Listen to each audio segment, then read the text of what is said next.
हम रोजाना ऐसी बहुत सी चीज़ों को देखते हैं और उनका इस्तेमाल करते हैं जिनको हमारी ज़रूरतों के हिसाब से बनाया गया था। लेकिन अगर मैं आपसे कहूँ कि इनमें से कई सारी चीज़ें हमारे लिए बनाई नहीं गई थी, चौंकिए मत, क्योंकि ये पूरी तरह से सच है। आज की इस वीडियो में आप ऐसी 8 चीज़ों के बारे में जानेंगे जिनका इस्तेमाल या तो हम रोज करते हैं या किसी न किसी को इसका इस्तेमाल करते हुए देखते हैं, जबकि उन चीज़ों को तो फिजिकली डिसेबल्ड लोगों के लिए बनाया गया था। तो let's dive into the video. हम एक ऐसी दुनिया में रहते हैं जहाँ पर ज़्यादातर लोग बिना किसी मुश्किल के आसानी से देख, सुन और चल सकते हैं। लेकिन इस दुनिया में एक बड़ी संख्या ऐसे लोगों की भी है जो किसी न किसी तरह की डिसेबिलिटी से जूझ रहे हैं, और ये संख्या लगभग 1 बिलियन है। वर्ल्ड बैंक की एक रिपोर्ट के अनुसार इस संख्या का 1/5वां भाग यानी 110 मिलियन से 190 मिलियन लोगों को तो अपने रोजाना के कार्यों के लिए भी विभिन्न तरह के उपकरणों का यूज़ करना पड़ता है। लेकिन कभी कभी ये चीज़ें इतनी ज़्यादा कॉमन हो जाती हैं कि हम सभी इनका अपनी डेली लाइफ में इस्तेमाल करने लगते हैं। तो क्या है ऐसी चीज़ें, चलिए जानते हैं इस वीडियो में। पॉइंट नंबर 1, टाइपराइटर या कीबोर्ड। आज जो भी लोग कंप्यूटर चलाते हैं उन सभी के पास एक ना एक कीबोर्ड तो होता ही है। लेकिन जिस इटालियन इन्वेंटर के दिमाग में टाइपराइटर को बनाने का ख्याल सबसे पहले आया, अब आप लोग यही सोचेंगे बात तो कीबोर्ड की हो रही थी, तो टाइपराइटर कहाँ से आ गया? तो रुकिए, आगे आपको पता चलेगा। वो आया अपने एक अंधे दोस्त को देखकर, क्योंकि वो अपने अंधेपन की वजह से कुछ भी देख और लिख नहीं सकता था। तब उसने एक ऐसा टाइपराइटर बनाया जिसके अक्षरों को उभरा हुआ बनाया गया। उसे आसानी से छूकर ये पहचाना जा सकता था कि ये कौन सा अक्षर है। इसके साथ ही साथ उसने एक कार्बन पेपर भी डिजाइन किया जो इस टाइपराइटर को इंक प्रोवाइड करता था।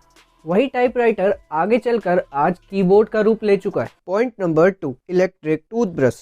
आज ज़्यादातर कंपनी अपने इलेक्ट्रिक टूथब्रश बना रही, जिसको आप फ्लिपकार्ट और अमेजोन जैसी ई-कॉमर्स साइट में बड़ी आसानी से खरीद सकते हैं। लेकिन जब 1954 में स्विट्जरलैंड में पहला इलेक्ट्रिक टूथब्रश ब्रॉक्सोडेंट बनाया गया, तो इसे ऐसे लोगों के लिए बनाया गया था जिनके हाथों में इतनी स्ट्रेंथ और मोबिलिटी नहीं होती थी कि वो सही से ब्रश कर सके। लेकिन आज यही टूथब्रश बिल्कुल आम हो चुके हैं और डेंटिस्ट इसके लिए सभी को सजेस्ट भी करते हैं। 2019 में आई एक स्टडी के अनुसार ऐसा पाया गया कि जो लोग इलेक्ट्रिक टूथब्रश का यूज करते हैं उनके दांत जल्दी खराब नहीं होते और उनके मसूड़े ज्यादा हेल्दी और स्ट्रॉन्ग भी बने रहते हैं। Point number 3, Oxo good grips. आजकल हम देखते हैं कि किचन में यूज किए जाने वाले ज्यादातर टूल्स, चाहे वो आलू को छीलने वाला पोटैटो पीलर हो या फिर कैन को ओपन करने वाला कैन ओपनर, इन सभी में नर्म और लंबे रबर के हैंडल लगे होते हैं। लेकिन ऐसा हमेशा से नहीं था। इसकी शुरुआत की सैम फार्बर नाम के एक आदमी ने। जब उसने देखा कि उसकी वाइफ को अर्थराइटिस की वजह से आलू को छीलने जैसे मामूली कामों में भी दिक्कत होती है, तो उसने इस रबर हैंडल को बनाया। आगे चलकर उसका ये आइडिया इतना ज़्यादा पॉपुलर हो गया कि उसने ऑक्सो नाम से एक ब्रांड भी स्टार्ट किया। Point number 4, speech to text technology. अगर आप एक एंड्रॉयड यूजर हैं तो आपने गूगल असिस्टेंट, और अगर आप एक iOS यूजर हैं तो आपने सीरी का नाम तो सुना ही होगा। ये दोनों AI speech to text technology पर काम करते हैं। लेकिन क्या आप जानते हैं कि इस टेक्नोलॉजी को ऐसे लोगों के लिए बनाया गया था जो अपने थॉट्स को कागज पर नहीं लिख सकते थे। ऐसे लोगों के लिए 1990 में एक ऐसा सॉफ्टवेयर बनाया गया जिसमें वे सिर्फ बोलकर जो भी अपने थॉट्स थे वो उस पे लिख सकते थे, और साथ ही साथ उस पर बने हुए डॉक्यूमेंट को वो अपने वॉइस कमांड के थ्रू ही ओपन और सेव भी कर सकते थे। बाद में इस सॉफ्टवेयर को स्पेसिफिकली कोर्ट और मेडिकल फील्ड के लिए डिजाइन किया जाने लगा, और आज ये टेक्नोलॉजी हमारे मोबाइल फोन्स तक पहुंच चुकी है। Point number 5, fidget spinner. ये छोटा सा घूमने वाला गैजेट जिसके बारे में ऐसा कहा जाता है कि ये दिमाग को शांत करता है और आपकी एकाग्रता को बढ़ाता है। आज छोटे बच्चों से लेकर बड़े तक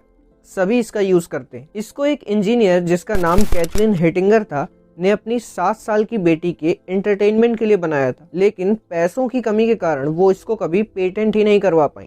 सन 2000 में जो कंपनी इस गैजेट को मैन्युफैक्चर कर रही थी, उन्होंने उसको इस तरह से प्रमोट किया कि ये गैजेट ऑटिज्म, ADHD और एंजाइटी डिसऑर्डर से जूझ रहे लोगों के दिमाग को शांत करने का काम करता है, जबकि इसका कोई भी मेडिकल प्रूफ मौजूद ही नहीं था। Point number 6, curve cuts.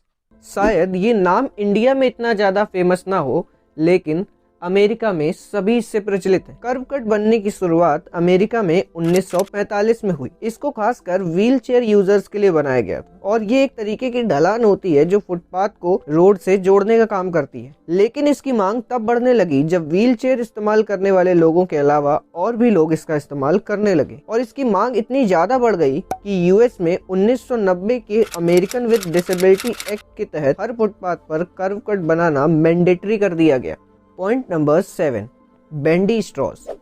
गर्मी के दिनों में ठंडी कोका कोला पीने का अपना ही मजा है, लेकिन यहाँ बात कोका कोला की नहीं, इस बोतल में पड़ी स्ट्रॉ की हो रही है। आखिरकार ये मुड़ी क्यों है? कभी ये सवाल आपके दिमाग में आया है कि अगर पहले से हमारे पास स्ट्रेट स्ट्रॉ मौजूद हैं तो हमें इस तरह की बेंडी स्ट्रॉ की क्या ज़रूरत रही होगी? तो सुनिए, इसको बनाने का ख्याल सबसे पहले आया जोसेफ फ्रेडमैन नाम के आदमी को। जब उसने देखा कि उसकी प्यारी बच्ची को एक स्ट्रेट स्ट्रॉ के साथ अपना मिल्क शेक पीने में प्रॉब्लम हो रही है तो उसने एक बेंडी स्ट्रॉ बनाया। उसका ये आइडिया सबसे पहले यूज़ किया गया हॉस्पिटल्स में, जहाँ पर बेड रिटन लोगों को कुछ भी पिलाने में बहुत ज़्यादा दिक्कत होती थी, लेकिन इस तरह के स्ट्रॉ से ये बहुत आसानी से किया जा सकता था। आगे चलकर ये स्ट्रॉ हर जगह पॉपुलर होने लगे और सभी इसका यूज़ करने लगे। Point number 8, audio books. आज हम में से ज़्यादातर लोगों के पास किसी न किसी ऑडियो बुक एप्लीकेशन का सब्सक्रिप्शन है और हमें ऑडियो बुक सुनना भी अच्छा लगता है क्योंकि इसको हम कोई काम करने के साथ भी कर सकते हैं। लेकिन इसको हमारे लिए नहीं बनाया गया था। इसकी शुरुआत की गई थी 1932 में अमेरिकन फाउंडेशन ऑफ ब्लाइंड के एक ग्रुप के द्वारा। इन्होंने एक बुक को विनाइल रिकॉर्ड में रिकॉर्ड किया था और इस रिकॉर्डिंग की लेंथ 15 मिनट थी। लेकिन जैसे जैसे स्टोरेज कैपेसिटी इनहेंस होती गई तो आप देख सकते हैं आज हमारे एक ऑडियो बुक एप्लीकेशन में सैकड़ों घंटों का कंटेंट अवेलेबल है।